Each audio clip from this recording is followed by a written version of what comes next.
Hello and welcome to ILTV's Israel Daily. I'm Aaron Porras, and coming up in today's newscast, Israel announces big changes in East Jerusalem ahead of the changing of the guard in the United States. ILTV gets up close and personal with Israel's outgoing coronavirus czar, Professor Ronnie. And on the eve of the Jewish holiday of Sigd, Israeli authorities introducing Israel's second ever would-be astronaut.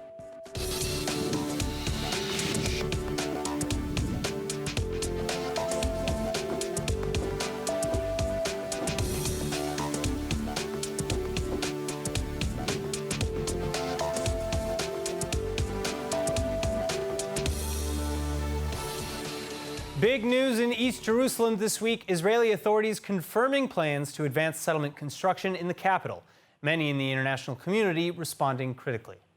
United Nations Middle East peace envoy Nikolai Mladenov repeating old adages that settlement construction in East Jerusalem is illegal, and that if new properties are built, it would, quote, significantly damage prospects for a future contiguous Palestinian state and for achieving a negotiated two-state solution based on the 1967 lines and with Jerusalem as the capital of both.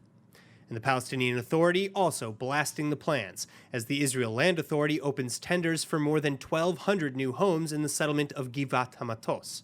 However, Israel has long defended construction both in Jerusalem and in Judea and Samaria, or the West Bank, as Jerusalem was recaptured from Jordan in 1967, and settlements in the West Bank are largely built on so-called disputed territory in the Israeli-controlled Area C. אני רוצה להגיד לאדון ביידן, אני מקווה שהוא יהיה אנושי ויסתכל עלינו בעיניים ויאשר את זה ולא יתקע מקלות בגלגלים כמו שתקע אובמה. כי אנחנו, אין לנו איפה ללכת. זו המדינה שלנו ואנחנו צריכים לחיות. On the other hand, critics are pointing to this latest expansion in particular as an alleged attempt to secure more land before outgoing President Trump completes his term. President-elect Biden is expected to take a more supposedly even-handed approach to the Middle East. Meanwhile, coming to the defense of President Trump, Israeli Diaspora Affairs Minister Omer Yankelevich. Yankelevich now demanding an immediate and public apology from CNN for the, quote, unacceptable comparison between the president's actions and the Nazi pogrom of Kristallnacht on their network last week. Longtime CNN anchor Christiana Munpour made the assertion last week, sparking Yankelevich's and others' outrage, including from Israeli Consul General to Atlanta Anat Sultan Dadon and former British MP Ben Habib. Yankelevich's letter arguing that Israel finds the false equivalence to be a belittling and minimizing distortion of the immense tragedy of the Holocaust that only encourages anti-Semitic voices. Amanpour has yet to respond. Joining us now with more, we have former Director General of the Israel Foreign Ministry, Ambassador Dr. Alon Liel, and founder and Executive Director of the Israel Institute for Strategic Studies, Dr. Martin Sherman. Gentlemen, thank you so much for being with us. Now, starting with the war of words between Israel and CNN over Christiana Amanpour's comparison of President Trump to Hitler, should CNN or Amanpour apologize? Well, if you ask me, I think the answer is definitely yes. You know, you always have the left wing accusing the right wing of being divisive, but the left wing always uses the most scandalous and derogatory invective, and then wails when the right wing responds. It's quite clear that this is a scandalous and outrageous comparison. Nowhere, not anywhere is there a single point of tangency between the Trump administration and the Nazi regime. And so I think that certainly an apology is called for, and perhaps even trying to generate even more tangible protest against CNN. Ambassador Liel? I feel very emotional about this issue because my mother and my grandparents were in Germany during the Kristallnacht, and I grew up on the stories about the Kristallnacht and with pictures about the Kristallnacht. So obviously I am very emotional on the issue. The second thing is, I was the Consul General in Atlanta, so I feel very close to the topic. Being in Atlanta, I met Christiana Amanpour and followed her career. And obviously what she did, comparing the distortion of facts and truth in the Kristallnacht to what the Trump administration did is unthinkable. The Kristallnacht was by far more than distorting facts and truth. And I think as an admired journalist all over the world, she should pull her words back and apologize. I think that actually does speak to a larger issue, actually, that Christiane Amanpour maybe fell into, and that is maybe that the term Nazi is being used a little bit too easily or too flippantly today. Do you believe that that's the case on both sides? I by the way, looked at her words and didn't see the word Nazi. I saw the Kristallnacht. The comparison was what was done during the Kristallnacht to the Trump administration. I didn't see in the text. Maybe there is a wider text. Well, there have been a lot of comparisons between Trump and Hitler. That's a rather charitable interpretation. I mean, who was behind Kristallnacht? You have to be completely ignorant of history not to make the connection. She should apologize, but I didn't see the word Hitler and not Nazi. She made a big mistake comparing the Kristallnacht to the Trump administration, and she should apologize. All right, well, I want to move on. Yeah, please. I'll just say it's a rare moment of total agreement between myself and Ambassador Liel. So this is a first for ILTV. All right, well, I'm glad to be able to move on in a place where we're all in somewhat of an agreement. But let's move on to our next topic. United Nations Middle East envoy Nikolai Mladenov is slamming Israel's intentions to expand settlements in East Jerusalem. Something like 1,200 new housing units have just been put up for tender. Dr. Sherman, what do you make of this and Nikolai Mladenov's and the UN's response to this? Is that really just more of the same status quo UN response, or does this have anything to do maybe with the changing of the guard between Trump and Biden? Well, it certainly probably has more significance now if Biden moves into the White House. But I must say, I certainly hope that Mladenov is right and that the move spells the end or certainly impedes the road to a two-state solution. I certainly don't know what else has to happen until the advocates of two-state solutions finally admit they're wrong. When the two-state solution became the centerpiece of Israeli foreign policy on the Palestinian front, there were proponents who warned of dangers, and none of the pledges of a rosy new Middle East have come true. So I certainly think that Israel should take a firm stance on this and pursue her interests irrespective of UN criticism. Ambassador Liel? I think the criticism is very justified. First of all, the location. The location of this new settlement is near Bet Safafa in Shuafat.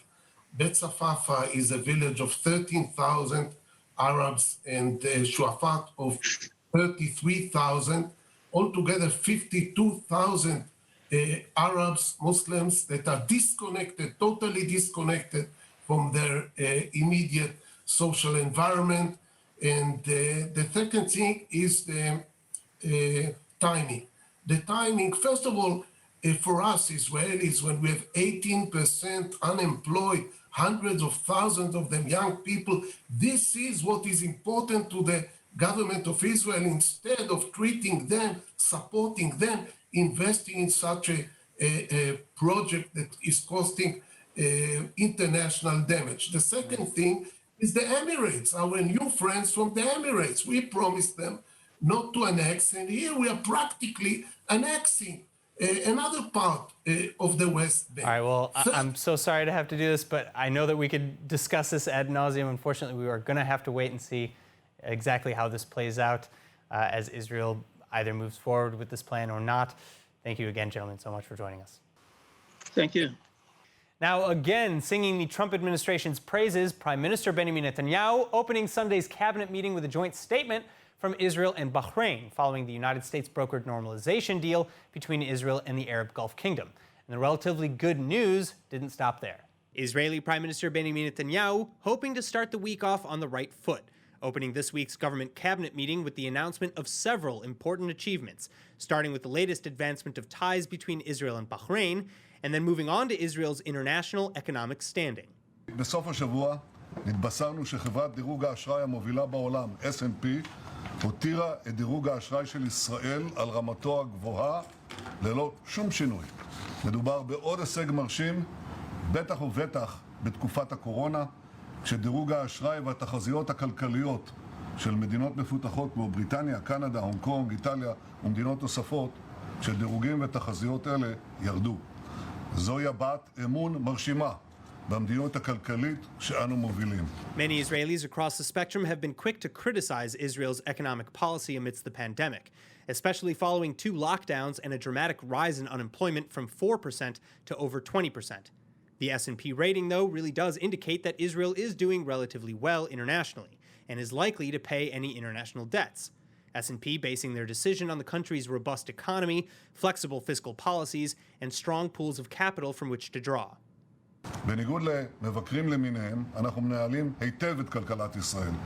בתקופת הקורונה זה לא קל, זה קשה, ותמיד אפשר להגיד נקודה זו או אחרת. Meanwhile, with the credit rating stable, Israel will also now be investing into its minority communities, many of whom have been particularly hard hit by the pandemic and its wake. As for the fight against the virus itself, Netanyahu goes on to repeat news of a massive agreement to acquire 8 million doses of Pfizer and BioNTech's new vaccine, adding that Israel will get the same as everybody else.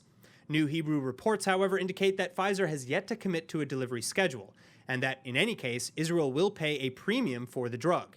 Contrary to the roughly 20% or less that the US and EU have agreed to pay, Israel has reportedly agreed to pay at least $28 per dose, a 43% markup. Now, marked up or not, vaccines had better come fast. Israel now reporting another slight rise in coronavirus infections overnight. אני מבקש להדגיש כאן, אסור שהכותרות המעודדות על הגעת חיסונים יגרמו לשאננות. זה לא פותר אותנו מלהמשיך לשמור בקפדנות על הנחיות משרד הבריאות כדי להציל חיים ולשמור על הכלכלה. עד הגעת החיסונים וגם לאחר מכן. Serious coronavirus cases dropping and then slightly rising again to 314. But overall, overnight coronavirus infection numbers are rising too, appearing to trend upwards and now resting at around 2.7% in Israel. This making for a total confirmed active case count of about 7,918 as of Monday morning. Nearly 324,300 Israelis having been infected since the start of the pandemic, and the death toll now at 2,732. Still, while the coronavirus cabinet met again for over 6 hours Sunday evening, it failed to reach a decision regarding lockdown restrictions. Netanyahu ending the meeting by ordering government officials and experts to come up with additional plans within 24 hours. אני רוצה לוודא שאנחנו נמשיך לקבל את ההחלטות הנכונות בהסכמה רחבה ככל האפשר, כדי לאפשר לנו לפתוח את הכלכלה ואת החינוך, מבלי לסכן את החיים והבריאות של אזרחי ישראל. In related news, little by little, health authorities around the world are learning how to fight COVID in the most efficient ways possible. Well, to that end, the World Leading Hospitals Initiative is hosting a digital conference this Wednesday where leading healthcare professionals from all around the globe can come and compare their notes. And Tel Aviv's Soraski Medical Center will be headlining the event.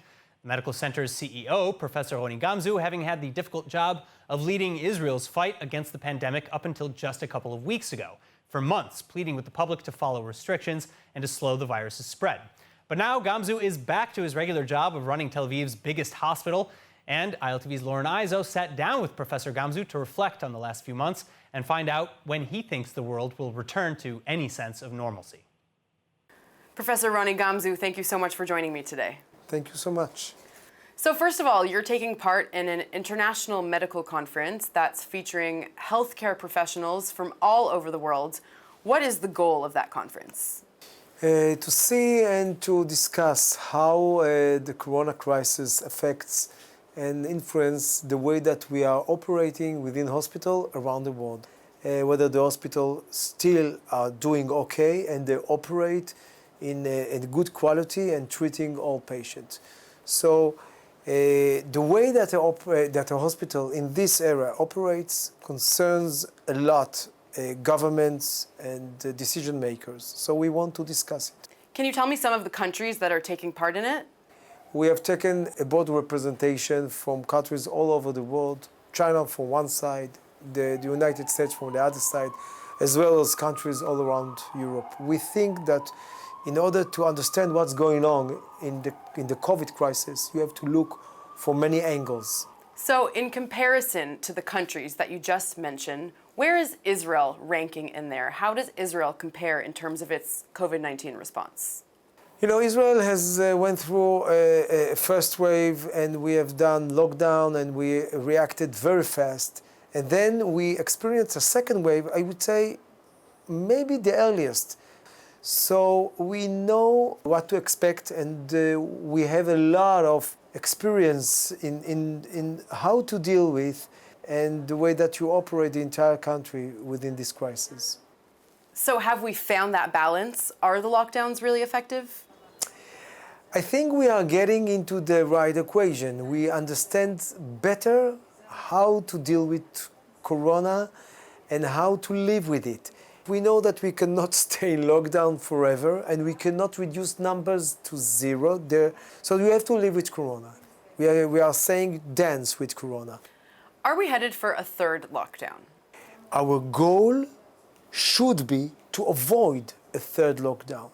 We have a good chance to avoid a third lockdown, and this is what any country in the world should put their aim at. Is that because we have a vaccine on the way? Is that what you're referring to?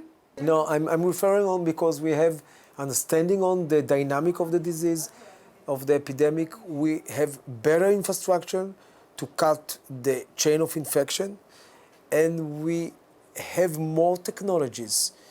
And we understand in order to cut the chain of infection, we have to diagnose and do more and more testing to put our finger on the asymptomatic cases that are spreading the disease on a quiet pace. So you're saying we need to do more testing? For sure. More than we're doing right now? So you have to put your aim and to reassign your aim at below 1% of positive cases in your test. If you are more than that, so the epidemic will go larger and larger. What do you think was the biggest challenge for Israel in terms of the pandemic? And do you think there's anything they could have done differently? The corona crisis causes, after the first wave, a lot of skepticism, a lot of fake news, a lot of people that say, okay, it's not such a terrible disease. And people, when you ask them to not going to work, give up their living, and people that have to do many compromises, then you are losing them. And once you are losing them, you cannot fight Corona. You have to fight Corona with the trust of your public. And this is, I would say, the huge and the most important challenge for any country, as well as in Israel. So what does the post-COVID world look like? I mean, are we going to have masks as a part of our lives? Is social distancing going to remain? What will the world look like after coronavirus? After we'll pass the corona crisis, I would say within months, society will return to its normal behavior. We are human beings. We are, social animals. We will return to the way that we are shaking hands, hugging, doing whatever. I would say most of us. Still, there will be a minority that will have, some kind of continuous fear. Most of the people will continue to do whatever we used to do before. Obviously, we're all waiting for our return to normalcy. Ronnie Gamzu, thank you so much. Thank you. All right, now for the full interview, make sure to check out ILTV's Facebook or YouTube pages. Lauren and Professor Gamzu, thank you so much. Now, good news, in spite of logistical and health challenges due to the pandemic, Tel Aviv's 8th annual International Photography Festival is underway at Kikar HaMedina. And the outdoor expo, hosted by Photo is Real, is free for the public. Chana Rifkin with more. For a couple of days, art is reviving Tel Aviv's Kikar HaMedina Plaza, appearing as somewhat of a ghost town in the midst of the pandemic's lockdowns. Nonprofit organization Photo Is Real's goal through their annual International Photo Expo is to highlight a series of projects which create discussions about social issues through the art of captured images. This year, the expo is an outdoor event and free for the public to wander in and enjoy. Works exhibited at the expo represent photographers of various professional backgrounds across the globe, and this year's theme is transformation, taking on stories of Holocaust survivors during COVID, a somber commentary on a young Palestinian child dying of cancer, among other projects. The festival's contributors are both professional and amateur, including those taking participation in an initiative by Photo Is Real to encourage senior citizens who love photography to get involved as a way to inspire them during the coronavirus period. The 8th Annual International Photography Festival will run through Tuesday, November 17th, so don't waste any time. Chana Rifkin, ILTV. Now, Yom Kippur may be known as one of the holiest days in Judaism, but it's just a warm-up for the Ethiopian Jewish community, or Beta Israel, as today, 50 days after Yom Kippur's end, marks the Ethiopian Jewish celebration of Sigd. Now, Sigd signifies the renewal of the covenant between God and the Torah and the Jewish people. And as opposed to focusing on the self as is done on Yom Kippur, Sigd is about introspection as a collective group. But of course, due to the pandemic, collective groupings are currently something of a no-no. So this year, in celebration of the holiday, Beit Avichai is hosting an array of free online events starting today and ending on the 18th, including Ethiopian-Israeli musical performances, a children's workshop with author Naomi Shmuel, traditional Sigd recipes, and more. Meanwhile, speaking of the collective, Deputy Public Security Minister Gadi Yevarkan is stating that all Jews really should be celebrating Sigd, as it's, quote, a holiday of the people of Israel, not just the Beta Israel community. And in fact, it has been an official Israeli national holiday since 2008. So get online and make sure to see the beautiful events this year for yourself. Finally, just in time for the Israeli Sigd holiday celebrations, another reason to cheer. Israel introducing its second ever would-be astronaut. In an address at the president's residence on Monday, President Reuven Rivlin offering his well wishes to spaceman hopeful Eitan Stive, as well as his thanks to the Ramon Foundation for supporting the initiative. זהו יום של שמחה לאומית וגאווה אדירה. עוד שנה תהיה לנו הזדמנות להשתתף במסע לתחנת החלל הבינלאומית. מסע מרתק אל טכנולוגיה, מדע, חינוך ורוח אדם. כילד בלילות חשוכים ישבתי, הבטתי למעלה לכוכבים וחיכיתי בסבלנות לראות כוכב נופל. מה יש שם מעבר למה שרואות העיניים? Well, Stive, a former Israeli fighter pilot, is due to finally realize his childhood dreams, inspired in part by Israel's first astronaut and Stive's personal friend, Ilan Ramon. Stive is scheduled to take off late next year en route for the International Space Station, where he's set to stay for just over a week. And should his mission be successful, he'll be one of the oldest astronauts on record, as well as Israel's first astronaut to return safely. Ilan Ramon and the 6 other crew members of the Columbia Space Shuttle were killed in 2003 when the shuttle tragically exploded just minutes into re-entry towards Earth. And now let's take a look at the weather forecast. Tonight, after a weekend of persistent rainfall throughout parts of the country, partly cloudy skies are predicted, with lows hovering around 55 degrees Fahrenheit or approximately 13 degrees Celsius.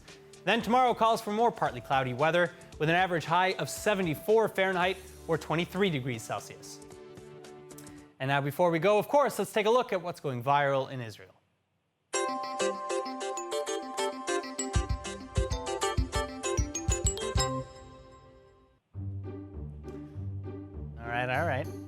All right, classic trick. Don't touch the tree. Got it. So far, so good. I'm waiting for this to get, yeah, there it is. I'm waiting to see how this plays out. It seems pretty normal so far. What's he do? Oh, wait for it. I'm seeing something else here. All right, it's going into the drawer. Got a treat. Ooh, sneaky. Oh yeah, hide the evidence, obviously. I was wondering, like, how do people know that their dog is gonna do this?